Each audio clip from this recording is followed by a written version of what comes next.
আশা করছি রাজনৈতিক দল হিসাবে আমি যেরকমভাবে আগে যেভাবে আমি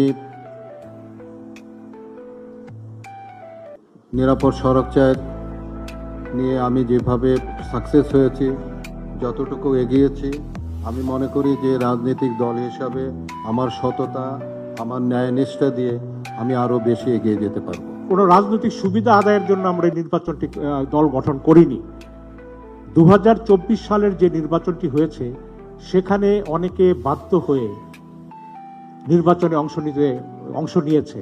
আমার ব্যক্তিগত ক্ষেত্রে বলতে পারি, আমাকে গোয়েন্দা সংস্থা তুলে নিয়ে আমার বিরুদ্ধে 70টি মামলা, সেই মামলার একটি রায় ঘোষণা করা হবে এটা ভয় দেখিয়ে করেছে।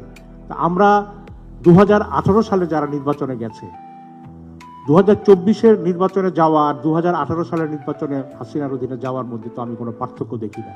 এই নির্বাচনে যাওয়ার জন্য আমরা দুঃখ প্রকাশ করি, কিন্তু একই সঙ্গে যারা 2018 সালের নির্বাচনে গেছে এবং নির্বাচিত সাংসদ হিসাবে সংসদে ভূমিকা পালন করেছে, তাদেরও তো দুঃখ প্রকাশ করা উচিত। সরকারের নিপীড়ন এমনই ছিল যে আমাদের অনেকেই তখন নির্বাচনে যেতে বাধ্য করা হয়েছে। এবং আপনারা এটাও লক্ষ্য করবেন যে ছাত্র সমন্বয়কদের আন্দোলন যখন সুতীব্র হয়,